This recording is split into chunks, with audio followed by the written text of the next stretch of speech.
الحمد للہ رب العالمین والصلاة والسلام علی سید المرسلین محمد الامین وعلى آلہ وصحبہ اجمعین ومن تبعهم بإحسان إلى یوم الدین رضوان اللہ تعالی علیہم اجمعین. اما بعد،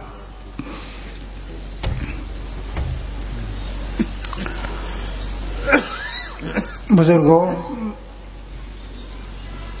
بھائیوں،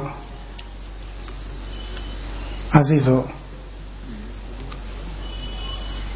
محترم خواتین، ماؤں، بہنوں، بیٹیوں،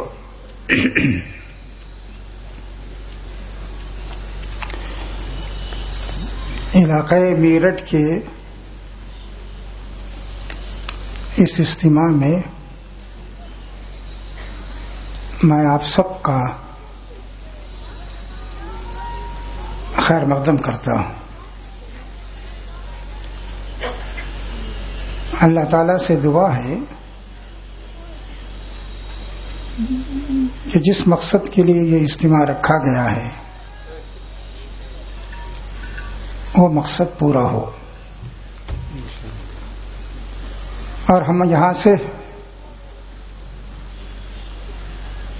ایک جذبے اور حوصلے کے ساتھ واپس ہوں.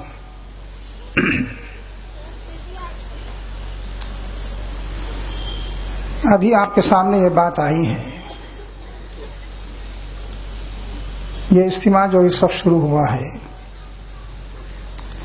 اور کل تک جاری رہے گا،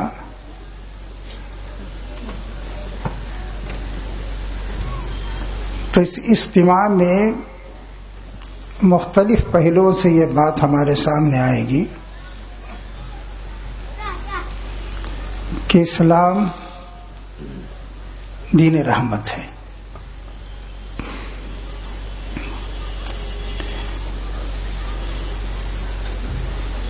میرے دوستوں اور ساتھیوں، میں جب قرآن پڑھتا ہوں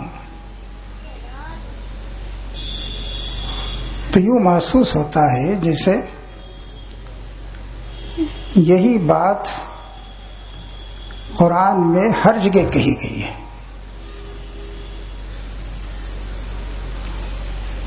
کہ اسلام دین رحمت ہے، اسے قبول کرو،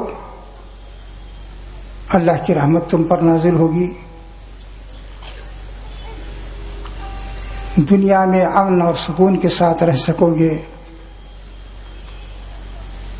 اور آخرت میں کامیابی حاصل کرو گے.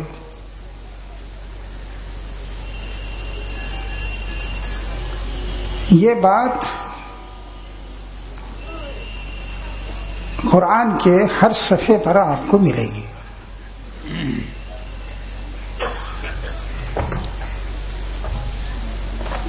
ہم سب جانتے ہیں کہ قرآن مجید کا آغاز سورہ فاتحہ سے ہوا ہے، اور سورہ فاتحہ کا آغاز الحمدللہ رب العالمین الرحمن الرحیم مالک یوم الدین سے ہوا ہے. اس میں بات بتائی گئی ہے ساری تعریفوں کا مستحق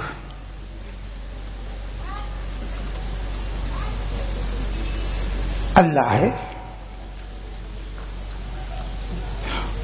اسی کا شکر ہمیں ادا کرنا چاہیے.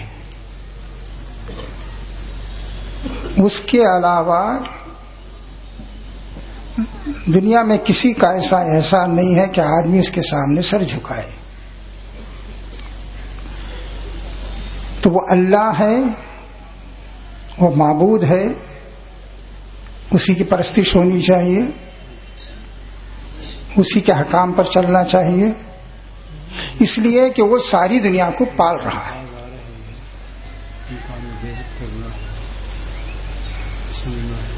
رب العالمین کا مطلب کیا ہے؟ رب کہتے ہیں اسے جو انسان کی اور دنیا میں جتنی مخلوقات ہیں ان کی جس وقت جو ضرورت ہے وہ ضرورت پوری کرے، اور اللہ کے علاوہ کوئی ذات ایسی نہیں ہے جو اس طرح کسی کی ضرورت پوری کر سکے۔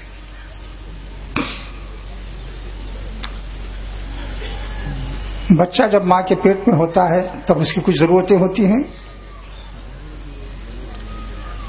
وہ ضرورتیں جب پوری ہوتی ہیں تبھی وہ پیٹ میں زندہ رہتا ہے۔ جب پیدا ہوتا ہے پیدا ہوتے ہی اس کی کچھ ضرورتیں ہوتی ہیں، اور جب بڑھنے لگتا ہے تب اس کی کچھ ضرورتیں ہوتی ہیں، پھر وہ چلنے پھرنے لگتا ہے تو اس کی کچھ ضرورتیں ہوتی ہیں، جوانی کے مرحلے میں پہنچتا ہے تو اس کی کچھ ضرورتیں ہوتی ہیں، اور جوانی سے آگے گزرتا ہے تب بھی کچھ ضرورتیں ہوتی ہیں۔ یہ جو مختلف قسم کی ضرورتیں ہیں وہ صرف اللہ ہی پوری کرتا ہے، کسی کے بس میں نہیں ہے، اور جب تک چاہتا ہے پالتا ہے۔ جب اس کا فیصلہ یہ ہوتا ہے کہ اب اس کی زندگی ختم ہونی چاہیے تو ختم ہو جاتا ہے۔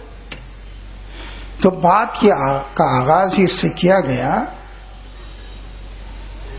اس اللہ کی حمد کرو، اس کا شکر ادا کرو جو ساری دنیا کا پالنے والا ہے اور ان کی ضرورتیں پوری کرنے والا ہے، اور تمہاری بھی ضرورت پوری کر رہا ہے،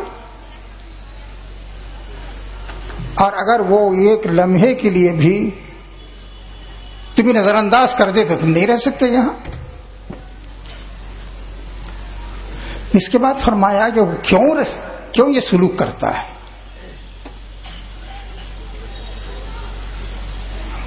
بچہ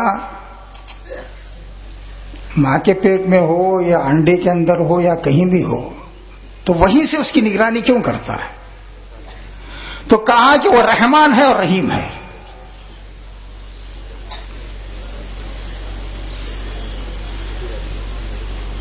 وہ رحمان کا مطلب یہ ہے کہ اس کی خوبی ہی یہ ہے کہ وہ رحمان ہے۔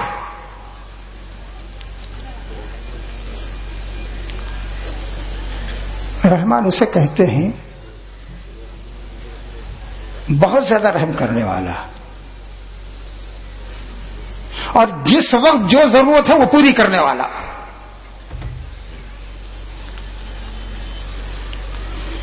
دیکھیں کبھی آدمی کو کھانے کی ضرورت ہوگی، کبھی پانی کی ضرورت ہوگی، کبھی دوا علاج کی ضرورت ہوگی، کبھی کچھ اور ضرورتیں ہوں گی۔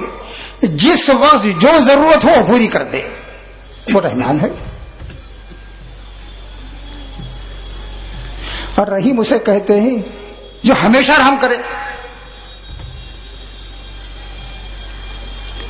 کہا کہ تمہارا رب جو ہے وہ سراپا رحمت ہے اور تمہاری ہر ضرورت پوری کر رہا ہے، اور ہمیشہ کرے گا، کرتا ہے۔ ظاہر ہے کہ یہ صفت کسی اور کی نہیں ہو سکتی۔ تو اسلام دین رحمت اس لیے ہے کہ یہ اس رحمان کی طرف سے آیا ہے، جو خدا رحمان ہے، رحیم ہے۔ اور قرآن کی پہلی سورت میں یہ بات لکھ دی گئی ہے، اس کے بارے میں ہم یہ سوچ نہیں سکتے کہ وہ انسانوں کو ایسی کوئی تعلیم دے گا جس میں ان کا نقصان ہو، جو اللہ تعالی کی رحمت کے خلاف ہو، جو بے رحمی کی دلیل ہو۔ ایسا کوئی قانون نہیں دے سکتا۔ اسلام اللہ کی طرف سے آیا ہے اور اللہ رحمان و رحیم ہے، تو اس کا دین سراپا رحمت ہوگا۔ کسی رحیم آدمی سے آپ یہ توقع نہیں کر سکتے، سوچ نہیں سکتے کہ وہ آپ کو کسی پریشانی میں ڈال دے گا، کسی مصیبت میں مبتلا کر دے گا، اور آپ کی کمزوریوں کی رعایت نہیں کرے گا۔ قرآن کی ہی خوبی ہے کہ اس نے اللہ کا دین دیا اور ہماری تمام کمزوریوں کی بھی رعایت کی۔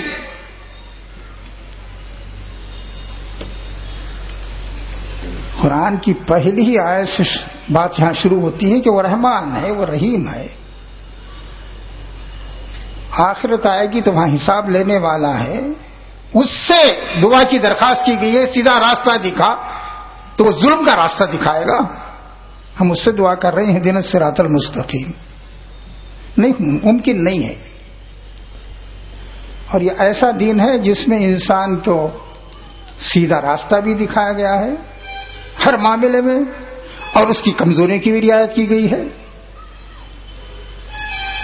قرآن میں جگہ جگہ بتایا گیا ہے، دیکھو اللہ کا دین سراپا رحمت ہے، تم کہہ نہیں سکتے کہ یہاں ہم مصیبت میں پڑ گئے۔ جہاں تمہارے لیے کوئی پریشانی ہوگی اللہ وہاں تمہارے لیے سہولت فراہم کر دے گا۔ ایک جگہ نہیں، بے شمار مقامات پر یہ بات کہی گئی ہے۔ سورہ فاتحہ کے بعد قرآن کی سب سے بڑی سورت سورہ بقرہ ہے، اس میں زندگی کے تمام معاملات میں ہدایت دی گئی ہے، بہت سے معاملات میں۔ انسان سے تعلق کیسا ہو، نماز وہ کیسے پڑھے، اس کا خاندان کیسا ہو، دوستوں سے کے ساتھ کیا معاملہ ہو، کاروبار کیسا ہو، اس طرح کے بے شمار احکام دیے گئے ہیں سورہ بقرہ میں، جو تقریباً 2.5 پارے کی سورت ہے۔ اور یہ سورت جہاں ختم ہوتی ہے وہاں کیا بات کہیں گے؟ وہاں کہا گیا ہے لا یکلف اللہ نفسا الا وسعها۔ ان احکام کو دیکھ کے یہ نہ کہو کہ کوئی بوجھ ڈال دیا گیا ہے تم پر۔ رحمان اور رحیم خدا کی طرف سے جو دین آیا ہے اس کے بارے میں تصور کرو گے تم، یہ سوچ بھی نہیں سکتے۔ کہا لا یکلف اللہ نفسا الا وسعها۔ اللہ نے یہ احکام دیے ہیں، اور جس کے اندر جتنی طاقت ہے اتنی ہی ذمہ داری اس پر ڈالی ہے۔ کوئی کہے تو میں بیمار ہوں، اس کی بھی رعایت ہے۔ کوئی کہے تندرست ہے، اس کا بھی خیال رکھ، اس کے بھی احکام الگ ہیں۔ کوئی امیر ہے، اس کی بھی رعایت ہے، کوئی فقیر ہے، اس کی بھی رعایت ہے۔ سارے احکام دینے کے بعد آخر میں کہا لا یکلف اللہ نفسا الا وسعها۔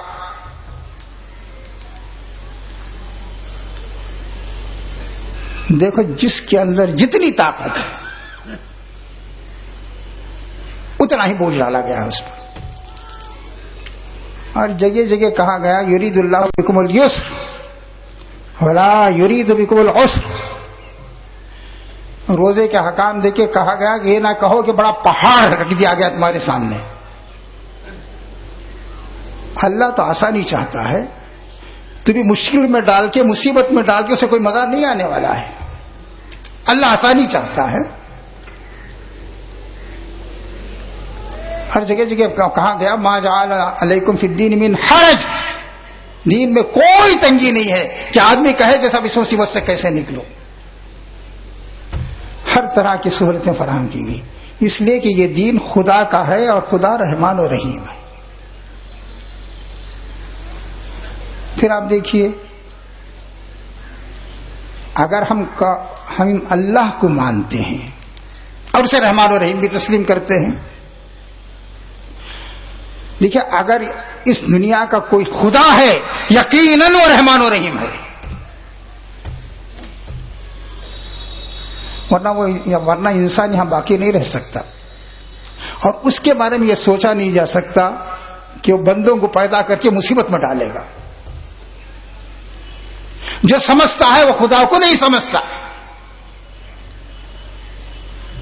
خدا ہے، اس نے رحمت سے ہمیں پیدا کیا ہے، مصیبت میں ڈالے گا۔ تو ہمیں شروع ہی سے بات بتائی گئی ہے کہ جس خدا کو تم مان رہے ہو وہ رحمان و رحیم ہے، اور اسی سے ہم دعا بھی کرتے ہیں. قیامت کا بھی مالک وہی ہے، بادشاہ وہی ہے، اسی سے دعا کرتے ہیں سیدھا راستہ دکھا، ان لوگوں کا راستہ دکھا جن پر تیرا انعام ہوا ہے. کن کو پر انعام ہوا؟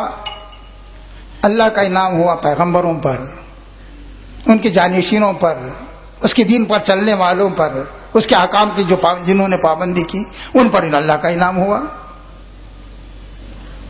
اے اللہ ان لوگوں کا راستہ نہ دکھا، ہمیں اس پر نہ چلا جو تیرے غضب کا نشانہ بنے، جنہوں نے تیری نافرمانی کی،